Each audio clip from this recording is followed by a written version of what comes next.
আসসালামু আলাইকুম প্রিয় দর্শক,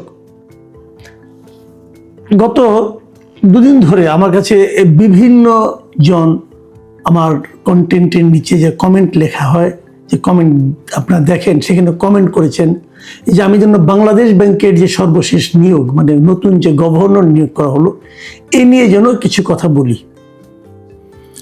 এবং প্রথম দিন থেকে শুরু হয়েছে, আমি দেখছিলাম, আমি এ নিয়ে বিভিন্ন টেলিভিশনে টক শোতে আমি কথা বলেছি, কিন্তু আমার নিজের চ্যানেলেও বলার জন্য অনেকে রিকোয়েস্ট করেছেন। আমি আগে বহুবার আপনাদেরকে বলেছি, আমি অর্থনীতি ভালো বুঝি না, কিন্তু সাধারণ মানুষ হিসেবে কিছু কমন সেন্স তো আছে। যারা বুঝেন তারা কি করবেন না করবেন সেটা তো আরেক কথা। আমি বটম লাইনটাকে বলি যে মিস্টার মোস্তাকুর রহমান নামক একজন গার্মেন্ট ব্যবসায়ী, পোশাক শিল্পের একজন ব্যবসায়ী, তাকে বাংলাদেশ ব্যাংকের গভর্নর করার যে সিদ্ধান্ত সরকার নিয়েছে এবং নিয়োগ অলরেডি করেছে, উনি অফিস করাও শুরু করেছেন।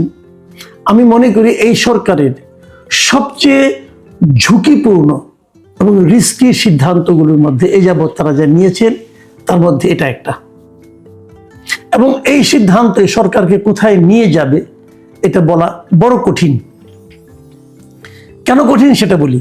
কেবল বাংলাদেশের ইতিহাসেই নয়, সারা দুনিয়াতেই আপনি এ ধরনের উদাহরণ দ্বিতীয়টা খুঁজে পাবেন কিনা আমার সন্দেহ, যেখানে একজন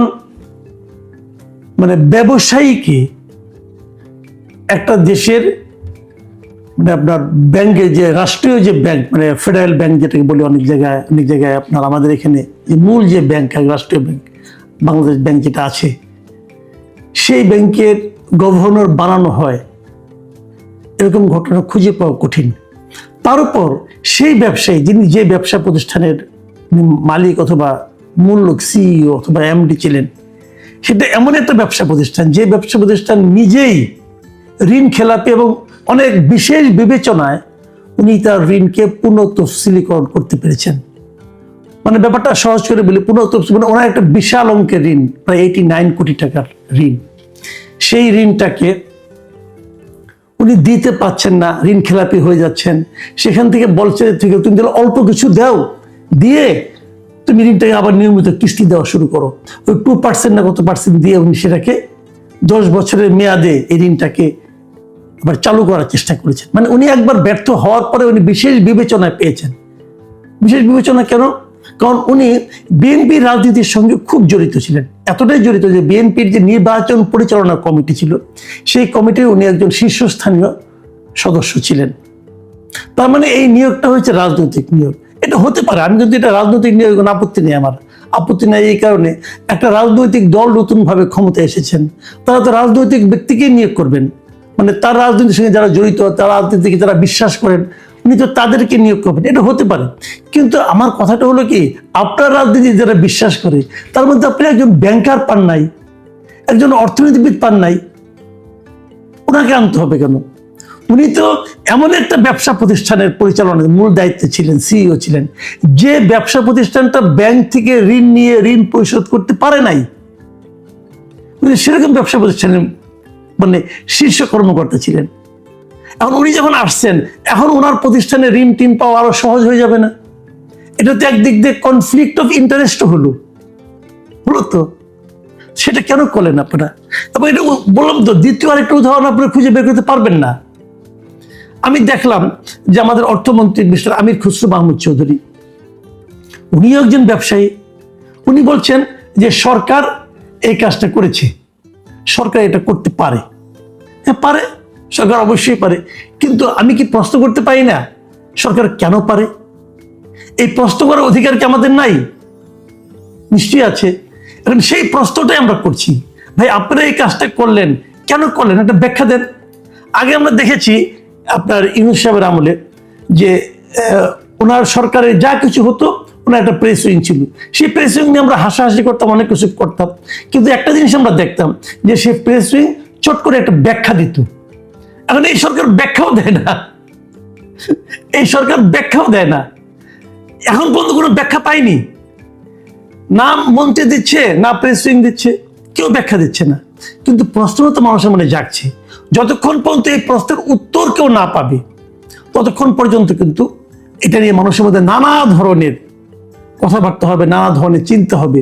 সেই চিন্তাগুলোর জবাব কিন্তু আলটিমেটলি সরকারকে দিতে হবে, এবং সরকার যখন উত্তর না দিবে তখন মানুষ নানা ধরনের জল্পনা কল্পনা করবে, এবং এই জল্পনা কল্পনাগুলোর ডাল মিলতে থাকবে, ডালপালা মিলতে থাকবে, এবং সেগুলির সমাধানটা কি হবে কেউ জানে না। কিন্তু সরকারের প্রতি মানুষের সন্দেহ বাড়তে থাকবে। এবং তারও চেয়ে বড় কথা, একটা বাংলাদেশ ব্যাংকের গভর্নরের যে দায়িত্ব, সেই দায়িত্ব পালন করার কোনো অভিজ্ঞতা যে লোকের নাই। ওই কাজটা কি? ব্যাংকিং সেক্টরগুলির মধ্যে একটা আস্থা ফিরিয়ে আনা। এই লোক যে পারবে তার কি প্রমাণ আপনারা পেয়েছেন? বরং উনি তো ব্যাংকের টাকা নিয়ে টাকা দেন না, এই ইতিহাস উনি তৈরি করেছেন নিজের জীবনেই। সেটা কিভাবে সমাধান হবে আমরা কিন্তু কেউ বিষয়গুলো জানি না। সারা দুনিয়ার কাছে কি মেসেজ যাচ্ছে এটাও জানি না। আমি মাঝে মাঝে ইউনূস সরকারের সমালোচনা করতে গিয়ে আমি এটাও বলতাম যে ইউনূস সরকারের সবচেয়ে যদি একটা সাফল্য আমি পাই, সেই সাফল্যটা ছিল ব্যাংকিং সেক্টরের সাফল্য। আগের যিনি ছিলেন আহসান এস মনসুর, ওনার অনেক ব্যক্তিগত অনেক সীমাবদ্ধতা আছে। উনি ব্যাংকগুলিকে মার্জ করতে যে, ইসলামী ব্যাংকগুলিকে মার্জ করতে যে ব্যাংকগুলির মধ্যে একটা অসন্তোষ তৈরি করেছেন, এটাও ঠিক।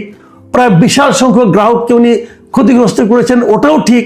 কিন্তু পাশাপাশি এটাও আপনাকে মানতে হবে যে উনি বাংলাদেশ থেকে বিদেশে অর্থ পাচারটাকে বন্ধ করতে পেরেছিলেন, এবং ব্যাংকিং সেক্টরটাকে উনি একটা নিয়মের মধ্যে আনতে পেরেছিলেন। সেই অবস্থায় এই ভদ্রলোকের কর্মকাণ্ড কতটুকু আলটিমেটলি ওনার এই ধারাবাহিকতাকে রক্ষা করতে পারবে, এটা নিয়ে কিন্তু আমার মনে বিস্তর সন্দেহ আছে। আরেকটা বিষয় আমি বলি, দেখেন এই যে আমরা বলতাম না রেমিটেন্স আসছে বিদেশ থেকে, রেমিটেন্স আসছে বলে কিন্তু আমাদের আপনার রিজার্ভ বেড়েছে। রেমিটেন্সটা কখন আসে? যখন নাকি দেশের ডলারের দাম এবং দেশের মুদ্রানীতি এবং দেশের অর্থনৈতিক অবস্থা একটা স্থিতাবস্থা আসে, মানে অস্থিরতা কম থাকে, তখনই কিন্তু রেমিটেন্সটা লোকে পাঠায়। সেই অস্থিরতাটা কিন্তু আহসান এস মনসুর সাহেব দূর করতে পেরেছিলেন। এই লোক আসছে, সেটা কিছু পারবে এখন? এটা হতো অনেকে বলে যেটা না হয়ে তো কোনো উপায় ছিল না, কারণ আমাদের দেশের যে সংসদ সদস্য হয়েছে এই দেশে এখন, তাদের 60% সদস্যের কিন্তু মূল পেশা হলো ব্যবসা, এবং 62% মন্ত্রীর, মানে মন্ত্রী পরিষদের 62% পেশা হলো ব্যবসা।